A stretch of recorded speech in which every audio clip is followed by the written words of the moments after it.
Hello and welcome to part 2 of our discussion on minelaying gardening operations to tie in with the release of Jane's latest book, The Invisible Campaign, Bomb Command Gardening Operations 1940 to 1945. In part 1, we discuss how the campaign came about, what was expected of crews on ops, the nature of the weapons and the hazards that crews faced. In part 2, we'll be building on this to discuss some specific campaigns such as in Normandy before D-Day, and as well as the wider legacy and historiography of minelaying. So Jane, how did minelaying play a part in the Battle of the Atlantic and in the war against U-boats? Oh, hi James, thanks. So one thing I need to say about the U-boat campaign is that mines are not intended to sink U-boats. Probably only about a handful, maybe between about 8 and 10, are actually sunk directly by mines. But it's all about the bigger picture, and I think Harris explains that really, really well.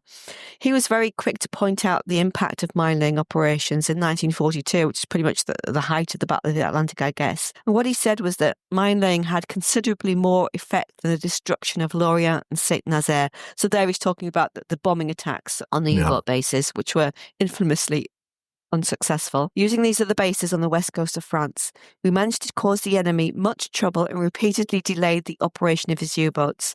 Channels had to be continually swept before they gave safe passage to subs, and this not only interrupted operations but put a great strain on the enemy's local naval resources. So it's all about being a massive pain in the backside to the enemy, causing as much disruption as you possibly can. But one thing which I think is also overlooked is about the indirect effect achieved in November 1942, which is in support of Operation Torch and the Allied landings in North Africa. So the French-based U-boats would have had only a short distance really to travel to intercept the Allied convoys en route from Britain to Gibraltar. But obviously minelaying was causing disruption to that and basically helping to keep them penned in while all this is going on. So in the Baltic, a number of submarines were lost to mines and more were damaged. Again, the true worth of the Baltic mining campaign lies in the degree of disruption to German shipping movements in general, but also to submarine trials and training in particular. So what is happening is that because there's so much minelaying going on around the sort of North German Baltic coast and up towards Denmark, etc. It's basically forcing the German Navy to move their U-boat training grounds increasingly eastwards, with the result that the time required for individual U-boats to reach their operational areas is increased, both by the extra distance to be covered and also by the extra effort which is required in terms of passage having to be swept clear for them before they can even get out. And I think this is summed up perfectly by a quote from the Naval Liaison Officer of the German Air Force Operations Division, September 1944. He sums up the pretty catastrophic position of the German Navy's U-boats at this point in time, which the minelaying in the Baltic had brought about. And what he says is that without training in the Baltic and safe escort through coastal waters, and the routes to and from operations in mid-ocean, there can be no U-boat war. Without freedom of movement in the Baltic, we cannot use transport in German coastal waters. But already we can no longer command the sea routes within our own sphere of influence, as is shown by the day and week-long blocking of shipping routes in the Baltic approaches, and that's all being done by aerial mines. So it's causing massive disruption to U-boat operations. And I think that's something which really, really gets overlooked when we're looking at minelaying as a whole. It's not just about sinking ships, it's about causing disruption. Definitely, 100%. I also wondered if you had any personal stories you might have come across during your research about minelaying ops that you'd like to share. Yeah, I mean, I've touched on the La Palisse operation in a previous episode. This was an operation that my uncle's crew took part in, and really the kind of catalyst for me getting interested in this subject matter. So for their penultimate operation, his crew was sent out from 10 Squadron RAF Melbourne in early March 1944 to undertake a minelaying operation off La Palisse, La Rochelle, same place really, at the entrance to the submarine pens. So they're thinking, great, we've only got 2 more ops to go, minelaying, champion, get this over and done with, we're nearly home and dry kind of thing.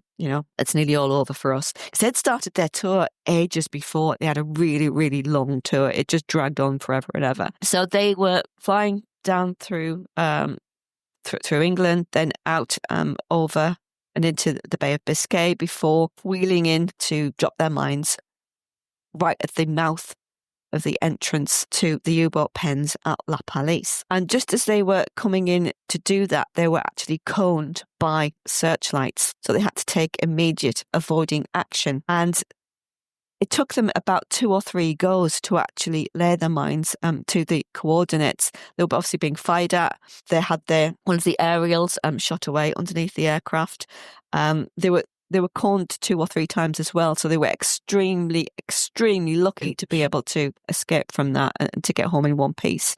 When they were doing this, the mines that they were dropping actually damaged the bomb bay doors as well, and they couldn't get them shut. So that was obviously affecting their climb and everything because the bomb bay doors are wide open. And yeah, it was quite a scary episode for them, and one which, as I said in the previous episode, that Bill Bradshaw, the tail gunner, recorded in great detail. I think, yeah, they could quite easily have come a cropper in that, but they'd done this a few times before. They knew what the hazards were when they went mining. Now, another operation that I'd like to talk about is to kind of wheel backwards in time a couple of years and talk about an operation in 1942. In the last episode, we touched on the types of aircraft that were involved, and I mentioned that the Swordfish were actually undertaking mine-laying operations in sort of 40, 41 and 42.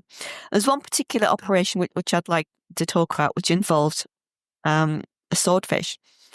So among the Swordfish crews tasked with gardening was that of 816 Squadron pilot Lieutenant Kenneth Tickle. Great names, some fabulous names in this crew. Brilliant name, yeah. Yeah, Tickle's observer was 21-year-old Sub-Lieutenant Valentine Norfolk. So these are Fleet Air Ram guys. And he was something of a celebrity. Norfolk had taken part in the famous Swordfish attack on the Bismarck on the 24th of May 1941. And he'd been the observer aboard Lieutenant Philip Glick's aircraft, which, when it fired the torpedo which struck Bismarck amidships, or at least was believed to have done, exploding her armour belt. And it was that which kind of slowed her down and meant that she couldn't move. And Norfolk had been awarded the Distinguished Service Cross for his efforts on that day when he was aged just 20. And he then subsequently transferred to 816 Squadron.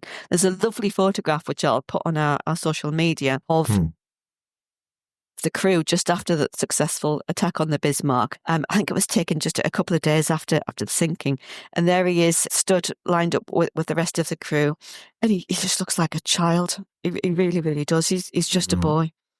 So on the evening of 17th September 1942, Norfolk, Tickle and their telegrapher air gunner James Varley left their base at HMS Daedalus on the Insolent on the south coast, and they were sent off on a mine-laying operation, much less glamorous than sinking the Bismarck, but they were off to the busy port of Cherbourg. At around 10 o'clock, their aircraft was coned in the searchlights of the harbour defences, just like I've described what happened to my uncle's crew off La Palisse, and they were attacked by anti-aircraft fire. Tickle, the pilot, was wounded in the face and the aircraft came down in the sea.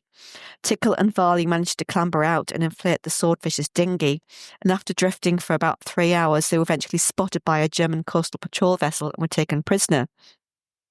But what had happened to Valentine Norfolk? In a response to a request regarding Norfolk's fate, which had been sent via the Red Cross, Tickle gave this account of what had occurred. On the night of 17th of September, I was caught by searchlights. AA fire was reported by the observer, that's Norfolk, to be coming up at us. I immediately made steep turns, but it was too late to avoid being badly hit, especially in the tail. I'm afraid that my steep turns were of too great a magnitude for the tail unit, and I must have lost height. The next thing I knew, I was diving into the sea. However, I managed to pull back the stick in time to make a reasonable ditching. However, the aircraft did not float, but immediately began to submerge. The rear gunner and I managed to extricate ourselves from the aircraft, but I'm afraid that the observer, Sub-Lieutenant Norfolk, was drowned. And I think Norfolk's death really weighed heavily on Tickle. He actually sent a letter to Norfolk's father 9 months later from the POW camp Oflag 21B in northern Poland, which is where he ended up. And he attempted to provide basically further clarification as to what happened to Valentine. And he said in that letter, after we were hit and crashed into the sea, I acted more instinctively than with any thought. I was a little dazed from the blow I'd received on my face. I found myself swimming away from the aircraft and discovered that someone else was already out. When he spoke, I identified him as the air gunner. I called Sub-Lieutenant Norfolk's name, and on receiving no reply, I turned and swam back to the aircraft, which was very low in the water, but it sank before I could cover more than 2 or 3 feet in my heavy clothing. And from that, you really get the feeling that he blames himself for failing to save the reluctant young hero who'd helped sunk the Bismarck. But these are kind of typical of the perils that the mine-laying crews faced, because obviously the vast majority of their operations are overseas, and the vast majority of the losses occur because they go into the sea, basically. So yeah, it's quite a sad story. Yeah, very much, very much. I'd like to chat a little bit about the Channel Dash in 1942, which actually I think could probably be a podcast episode on its own at some point. Can you tell us a little about what this was and the part mine-laying played in it? Because it's quite important, isn't it? Yeah, it really, really is. So both Bomber Command and Coastal Command had been trying to attack the German surface fleet, which was basically holed up in Brest in 1942. So you've got Scharnhorst, Gneisenau and Prinz Eugen all stuck there. And basically the German High Command know that they've got to get them out of there. They've got to try and get them back to Germany to get patched up. For example, Scharnhorst had already been bombed by 83 squadrons Hamdens in dry dock in July 1940. And that's a raid in which Guy Gibson actually took part, in which the first £2,000 bomb was dropped. He didn't know about that. And one of 83 squadrons pioneering mine-laying crews, Flight Lieutenant Redmayne, had failed to return from that operation. So yeah, Guy Gibson actually did a lot of mine-laying in his early days. That's something which I go into quite a lot of detail in the book. Anyway, but back to the Channel Dash. So the German High Command basically developed this plan to get these 3 vessels back to the safety of the main naval base at Kiel, and they devised this plan, Operation Kerberos. So the enemy ships slip out of port under the cover of darkness during bad weather, which had kept the RAF's torpedo bombers at bay, on the night of 12th of February for what's infamously now known as the Channel Dash. And shortly thereafter, around about 11 o'clock at night, a sortie of Bomber Command Hamdens and Manchesters never get mentioned, but here they are, and from 5 groups succeeded in laying 13 mines in the approaches to the Weser and Elbe rivers directly in the path of the Kriegsmarine vessels, but without any effect. However, hours earlier, the Scharnhorst had been damaged by a mine 19 miles north of Ostend. Is this a success for our mine-laying crews? I think that's unlikely, because the damage was actually 9 miles from the nearest minefield, and it's difficult to account for the presence of any air-laid mines in the vicinity unless they'd been dropped by mistake. It's probably more likely a naval mine. All the minefields in the surrounding area, close to the shore or deep inside the network of inlets of the rivers of the Scheldt and the River Maas. These gardens had all been sown with mines by Coastal Command aircraft about 12 months before. The damage suffered by Scharnhorst was slight, but she proceeded more cautiously thereafter, dropping astern of the 2 sister ships. At around about 8 p.m. that night, the enemy ships passed 10 or 12 miles north of Terschelling Island off the coast of Holland. And this time it was the turn of Gneisenau to explode a mine. As with Scharnhorst, the damage wasn't fatal, her speed was unaffected, and she successfully completed her journey to Kiel without any further incident. But just an hour and a half later, Scharnhorst, which is now about 40 miles astern of her, exploded a second mine 10 miles farther east. These two mines lay in the western part of the Nectarines minefield and had almost certainly been laid by Bomber Command aircraft. But unlike the first 2 explosions, this one seriously damaged Scharnhorst and brought her to a standstill for about an hour. Scharnhorst's own log records that she finally got away with the port engine out of action, having shipped over 1,000 tons of water. With her speed limited to 12 knots, the stricken vessel limped to the naval base at Wilhelmshaven, where she arrived at 900 hours on the 13th of February. The crime of this really is that while she was incapacitated, that she wasn't attacked by the Royal Navy, and she wasn't attacked by the Fleet Coastal Command, or indeed by Bomber Command. She was sitting duck, and yet the opportunity wasn't taken. So regardless of the Navy's failure to make hay while the sun shone, if you like. The mines laid by RAF Command did their job. They didn't prevent them from passing. They didn't sink the ships. But you've got to look at tactical mine laying, which this was, as a supplement to the manoeuvres of mobile forces rather than as a replacement for them. The point of the mines being laid was to basically hold up these ships, perhaps cause some minor damage, so that they could then be picked off by the Navy or by the RAF, by Coastal Command, by the Fleet Air Arm. And that just didn't happen. And I think that as far as the Channel Dash was concerned, what damage had been sustained to the German vessels, Bomber Command just didn't get the credit for. Indeed, the Navy tried to claim that the damage was caused by torpedoes, and Harris went absolutely ballistic about this. He was absolutely furious. There was hell on. There was letters to Parliament and God knows what, because he felt that his mine laying crews once again had been passed over and didn't get any credit for that. So yes, the only damage done to Gneisenau, Scharnhorst and Prince Eugen during the Channel Dash was done by Bomber Command mine layers. So there you go. Fascinating. Well, I guess an inevitable question really is, how did the gardening ops by Bomber Command compare to the mining operations conducted by the Luftwaffe? Okay, well, as I mentioned in episode 1, the Luftwaffe began mine laying operations at a much earlier stage. They started in autumn of 1939 and Bomber Command didn't get going until the spring of 1940. However, Bomber Command mine laying developed on a much greater scale than anything that the Luftwaffe were able to offer.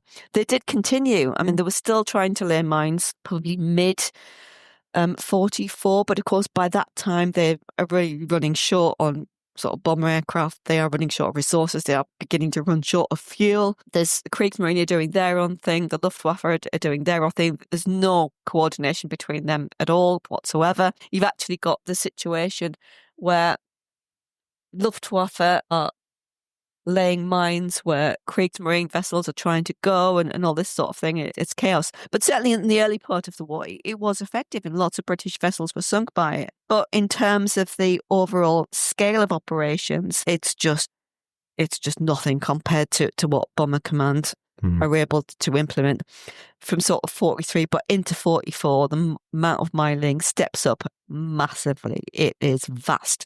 So Harris has this target when he first takes over Bomber Command in early 42. He's got this plan that he wants his mine layers to be laying 1,000 mines a month, and that happens. That actually occurs, and that this is more or less kept up throughout the course of the war.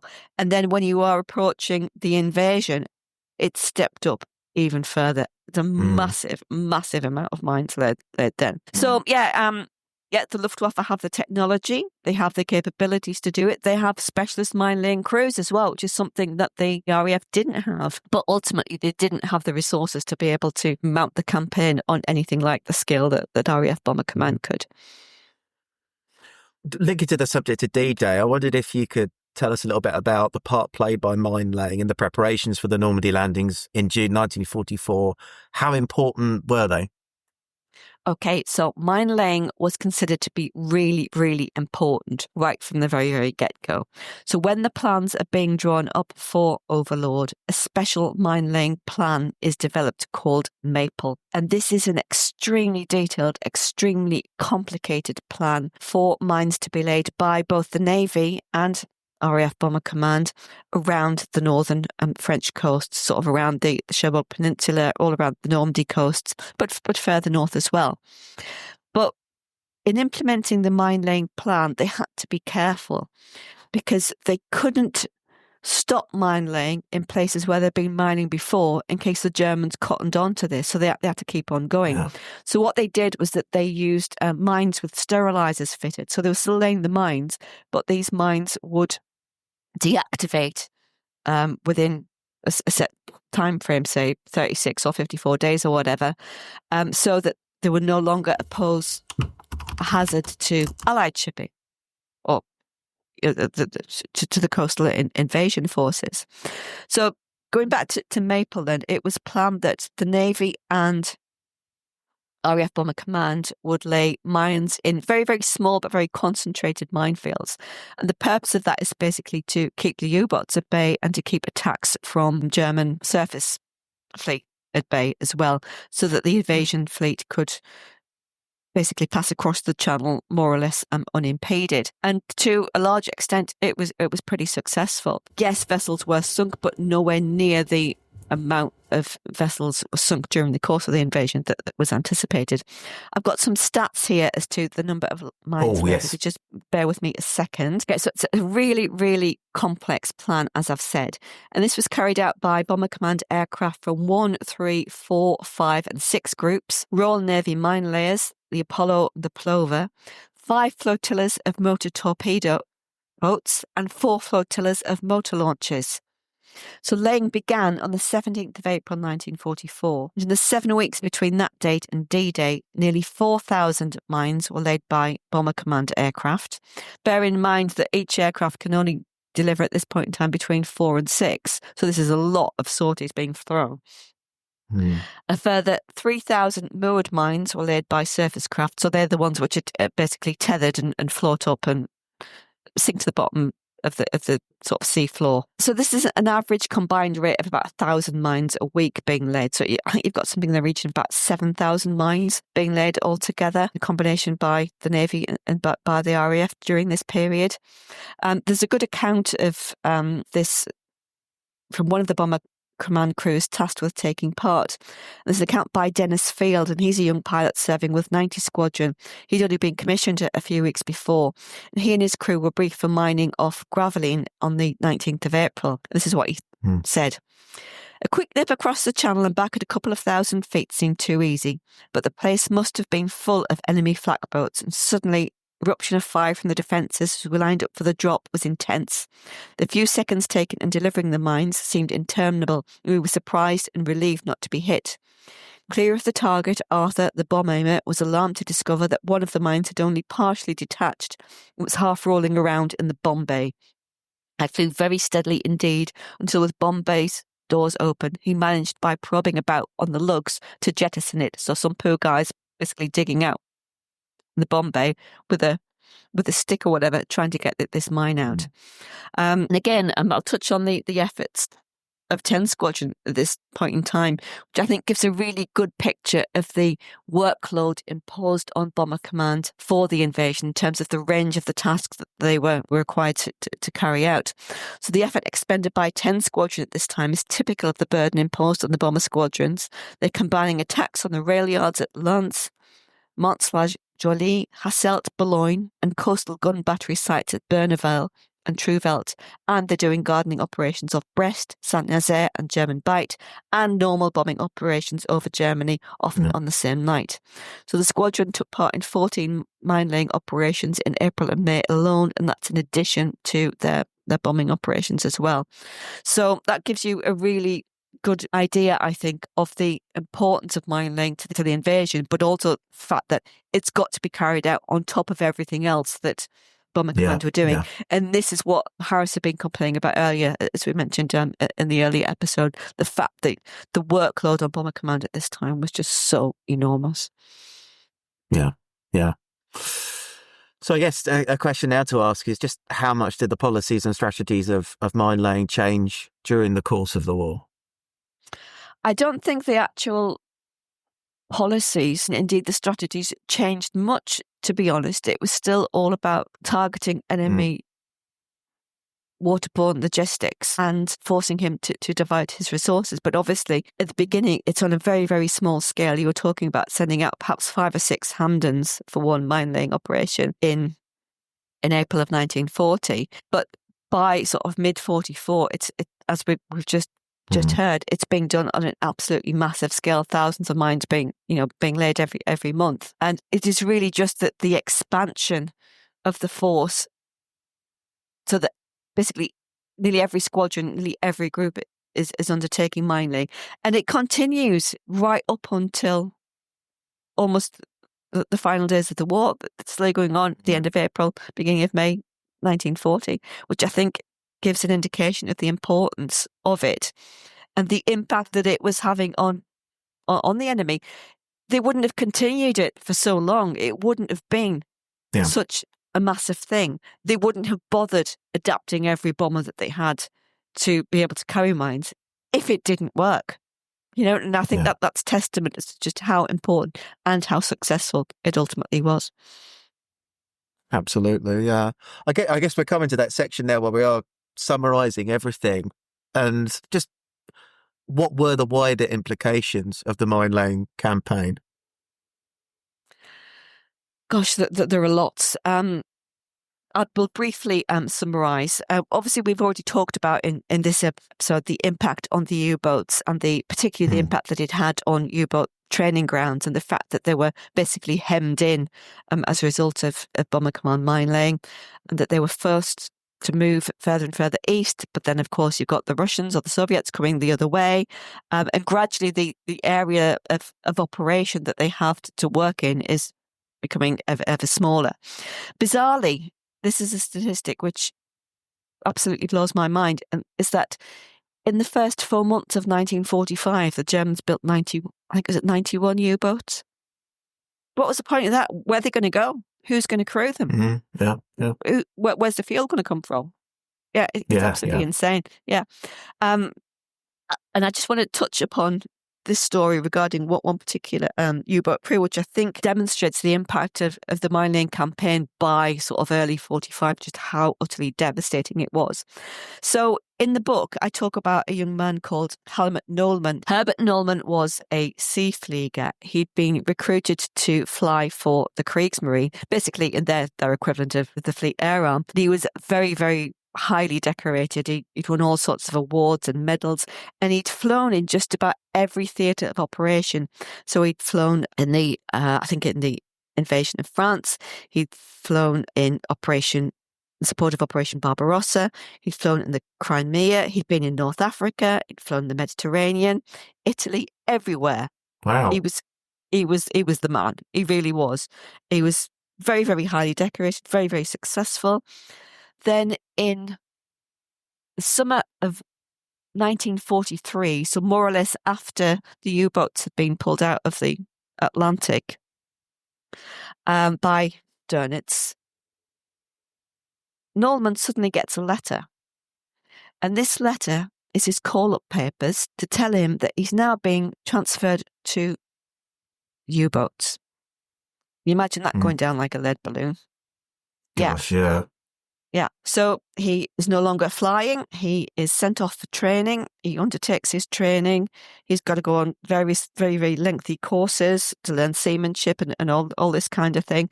Mm-hmm. And then eventually he is provided with a U-boat and a crew. They start undertaking their sea trials in the autumn of 1944. So Helmut Nohlmann and the crew of U-1273 were sent north to the relative safety of Norwegian waters.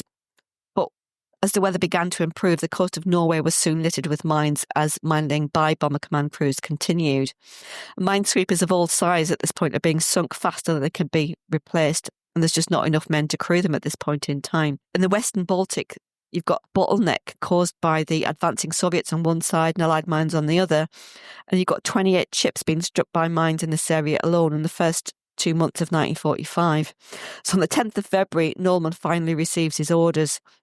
And early that morning, U-1273 made her way gingerly from her home port of Kiel up the east coast of Denmark, heading towards her new base at Horten in the Oslo Fjord, in company with U-805, U-190 and U-1005. Now, U-190 was a rare survivor of the Battle of the Atlantic, having been at sea since September 1942. Can you imagine that? Wow. And likewise, U-1005, which had seen action in the later stages of the Atlantic campaign. So although Nohlmann himself was an experienced officer of some standing and reputation, he himself has got no operational U-boat experience, and his crew's made up of very young recruits, some like him who've been compelled to join the U-boat service from other parts of the armed forces, but especially from the Luftwaffe and the Kriegsmarine surface fleet. So as the sun rose above a bitterly cold Oslo Fjord on the 17th of February, 1945, U-1273, Nohlmann and his young crew aboard, embarks on its first combat patrol, slips out of the harbour at Horten, intending to head south towards Skagerrak. They'd barely travelled a few hundred yards when, around 8:30 that morning, disaster struck.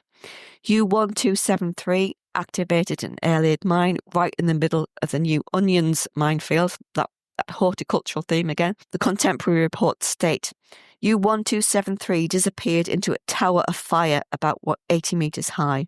The detonation in the forecastle that followed shortly afterwards caused a cloud of explosives to shoot up 150 metres. Because obviously its own torpedoes and everything on board are all just, blown up. Yeah. When it collapsed, there was no longer anything to be seen of U-1273, including most of its crew. So that's, half an hour into their first patrol. So that gives you an idea of the devastation caused by mine laying at this point in the war. We've again mentioned as well that the German minesweeping force, it's had to be expanded massively, particularly from 42 into 43, cope with the threat of air-laid mines. And obviously that's diverting resources that could have been used elsewhere in terms of manpower, in terms of the steel needed to build the minesweepers. They're having to convert other vessels that were needed for other purposes into minesweepers as well. But you've even got things like increase in insurance rates for merchant shipping. So people are not prepared to insure these merchant vessels, particularly those going around the Baltic and between Norway and Germany, because they're all being sunk. The risk of damage by air-laid mines is so great. You've also got refusal of crews to sail anymore because it's just too dangerous. You've got crews abandoning ships on the Danube because it's just all being blown up. And remember that the vessels there are these big flat-bottom barges as well, which are being used, and they just get absolutely decimated by mines. So the crews are just, buggering off, basically. So all of these things are combining. And I think you've got to look as well as part of the overall Bomber Command campaign against enemy transport networks, because the bombs are targeting the railway yards, the marshalling yards, they're targeting the road hubs, they're targeting the whole of the enemy transport networks, the railway lines, etc. And that means that resources and equipment that could be transported by rail is now being forced onto the canals, or it's now being forced onto the coastal routes, which are then being attacked by Bomber Command's mines. So it's all having an impact, and it basically just causes the entire German logistics transport system to basically just implode ultimately. Nothing is where it needs to be. And that's having a knock-on effect. So your raw materials coming in from Sweden, your iron ore coming via the port of Narvik in Norway, that can't get to the Ruhr because, the Kiel Canal's blocked or whatever, or they... it's just this constant knock-on effect and this gradual slowing down, this constant grinding down of the transport infrastructure. And I think mine laying plays a massive part of that, and it just doesn't get the credit for it, basically. I think we've built up a very strong case, and we can guess what the answer is going to be to this next question. But Jane, in your view, just how successful a campaign was mine-laying gardening for RAF Bomber Command, and how does this compare with direct attacks on shipping? Okay, so I always like to throw this question out to audiences when I speak about that, and I always ask them, how many vessels do you think Bomber Command sunk through mine laying? And you get various answers. 50, 75, 100. The actual figure is probably around about 750. It's a massive number. The figures and the statistics do vary.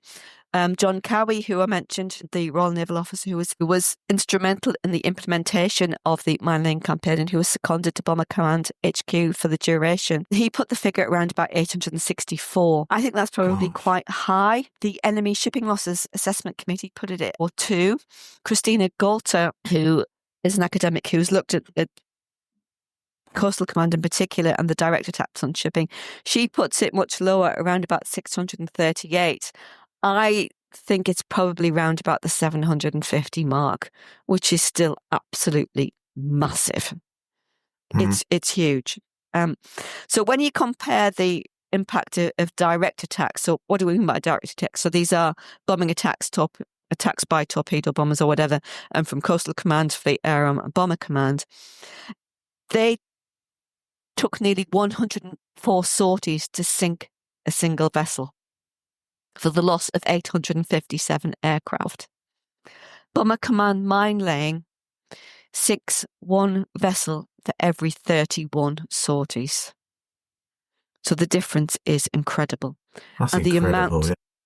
The amount of aircraft lost is probably around about 450 to 480. It's still a lot of men lost. It's still, as we talked about, the losses in the first episode, probably around about 2,000 to 3,000 men lost in total. But nothing compared to the loss of life in direct attacks and the loss of aircraft as well. So it was a very economical way of waging economic warfare on the enemy. And this is what it is. It's waging economic warfare.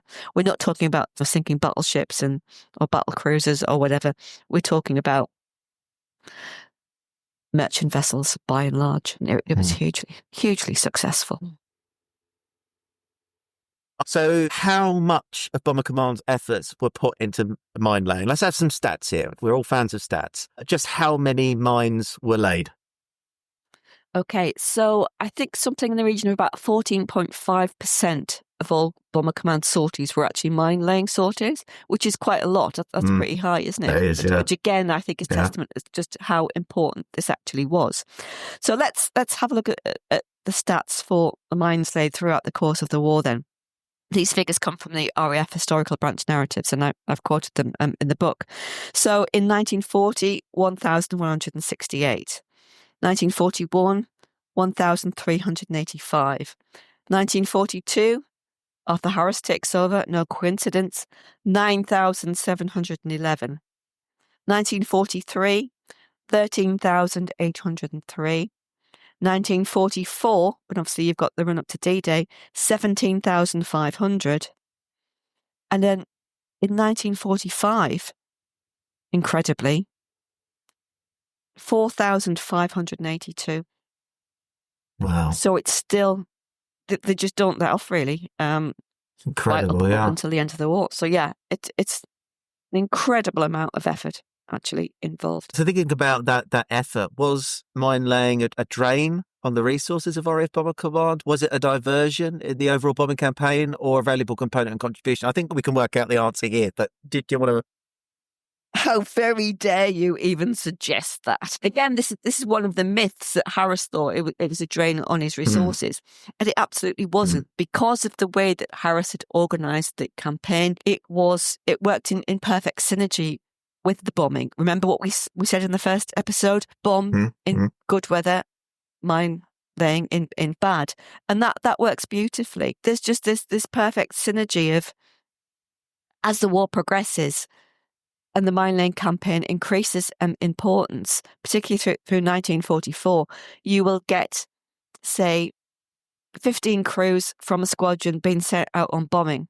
And then you might get another 5 or 6 crews from that squadron being sent out mine laying on the same night. So it's not a case of one or the other by this point in time. It's both, they're doing both. And because by that point, they do have the resources to be able to do that, obviously. So yeah, it all works beautifully. It's absolutely not a drain. I absolutely, I will not have that. Was it a diversion? Again, no, it's not meant to be a diversion. There's often this idea that mine laying is just a sideline, that a job that Bomber Command did for the Navy. And it's absolutely not that. It's an integral and strategic part of the overall attack on enemy transport and logistics. It's a crucial and a very, very successful part of that. I'm all here for the myth busting. This is brilliant. Yeah. But I guess we talked about losses a little bit, but just how many losses did Bomber Command have in mine laying? As a percentage to, how does it compare to other types of ops? On percentage terms, it's around about the same for mine laying as it is for bombing. It's around about 3 to 4%. I would say in total, spread out over the whole course of the war. Obviously, there were sort of peaks and troughs of that, and that there were much fewer losses later on. But 1942, as I've mentioned in particular, was very sticky for the reasons that we discussed in the earlier episode. So in terms of overall losses, as I've said, it's around about 450 to 480. The statistics vary on that. Some of those, I think the high figure will take into account some of the coastal command losses as well, but certainly not unsubstantial. It's a lot. But when you look at the overall losses of bomber command, it seemed to be a fairly small percentage. But in terms of the actual mining itself, around about 3 to 4%. So you've probably got as much chance of being shot down or crashing in the sea on a mine laying up as you have probably bombing Essen. Yeah. Which again is one myth that I am happy to bust. Loving it. And I mean, this is everything that you said. And this emphasizes the importance of this book. And folks, do, get this book. I think it's so important and such a game changer, to use that phrase. It's got to beg the question, what have other historians had to say about mine laying? Because it's not much, is it? Nothing. Basically, they don't mention it. I think Max Hastings' so-called seminal book on bomber command devotes about 2 lines to it. The general consensus among historians, well, A, they don't understand it. B, they've not really looked at it. C, they just think, as I've said, it's a job they did for the Navy. They don't think it's glamorous. They're not interested. They think there's no records. The general consensus of opinion is, oh yes, mining was a good thing, but let's talk about bombing. And that's basically it. It just gets completely glossed over. I think because it's not something which has been talked about. It's kind of become almost a self-fulfilling prophecy among historians. They think, oh, well, if nobody else has talked about it, I'm not going to bother. It's obviously not important. It's just an irrelevance almost. And it just doesn't get mentioned. And even when you look at sort of accounts which are full of stories from veterans, etc., mine laying, it might get mentioned once or twice, but by and large it doesn't. And that's because historians are not asking veterans about it because they don't think it's important. And then again, that becomes almost like a circular thing. Veterans become reluctant to talk about it because they've been told that it's not important, or no one wants to talk about that. So therefore it doesn't appear in the books. So it's almost like the spiral of ignorance, if you like, that it just gets completely sidelined. If anybody talks about it, it's the naval historians. But again, that feeds into that whole kind of thing of it being a job that the RAF did for the Navy. So Roskill's War at Sea, he talks about it quite a lot.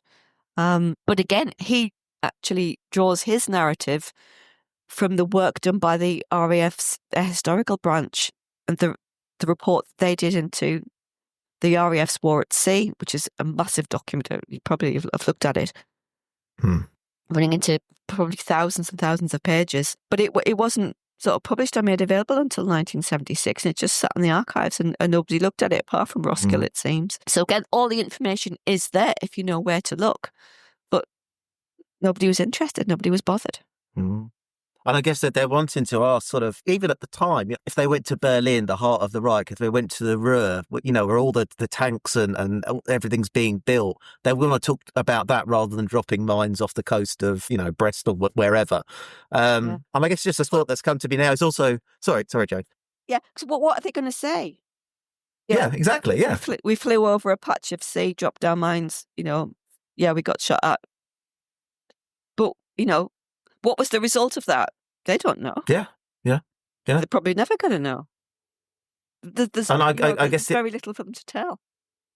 Yeah. And I guess it doesn't help being called gardening as well. That kind of softens it up and saying, you're dropping your vegetables and everything. It almost seems comedic when actually it was incredibly dangerous and an important role. Yeah. Well, it was incredibly dangerous for the crews, and it was incredibly dangerous for the people on the sharp end as well, as we've seen. Absolutely. So why do you feel gardening ops are so overlooked in the wider narrative and historiography?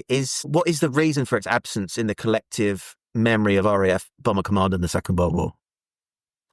I think it's because it is unglamorous. It's seen as routine.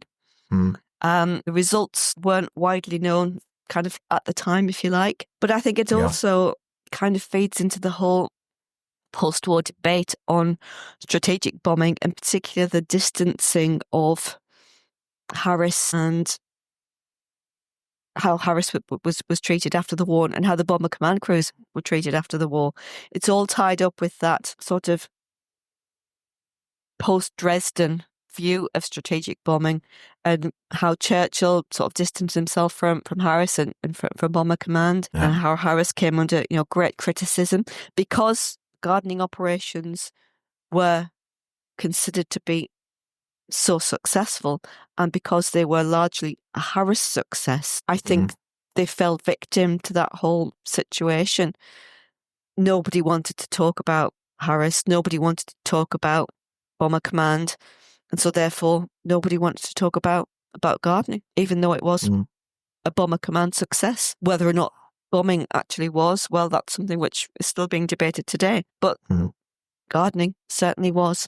But it fell victim to those post-war attitudes, I think. And that may be another reason why it's sort of so missing from the historiography. And as we're wrapping things up, what would be the main points you'd like readers to take away from the book? Firstly, that Bomber Command didn't just do bombing. Secondly, that the aerial mine-laying campaign was a crucial part of what Bomber Command did, and that it was incredibly successful. And please do spare a thought for all the crews who were involved in this campaign, and particularly for all the crews who didn't come back. Let's not forget them and the contribution that they made. Absolutely, yeah, wonderfully put. So, obviously, folks, there's much more to say in the book, but we have to ask very finally, where is the best place to get a copy of the book, and where could people also get signed copies? If you want a signed copy, the best place is to contact me directly via social media or by emailing the show at nmtdambusters@gmail.com. Otherwise, you can order directly from the publishers, who are Morton's, or you can order from Waterstones, Amazon, all the usual places. Well, sadly, that is all that we have time for. A massive double-parter, absolutely fascinating stuff and really, really important stuff. Thank you so much, Jane, for telling us more about gardening. And folks, again, please do pick up a copy of this book if you haven't already. We'll include links in the show notes. If you're enjoying the show, we'd love for you to leave us a review or a star rating on your favourite podcast platform. It's a huge help in connecting us with other like-minded history enthusiasts.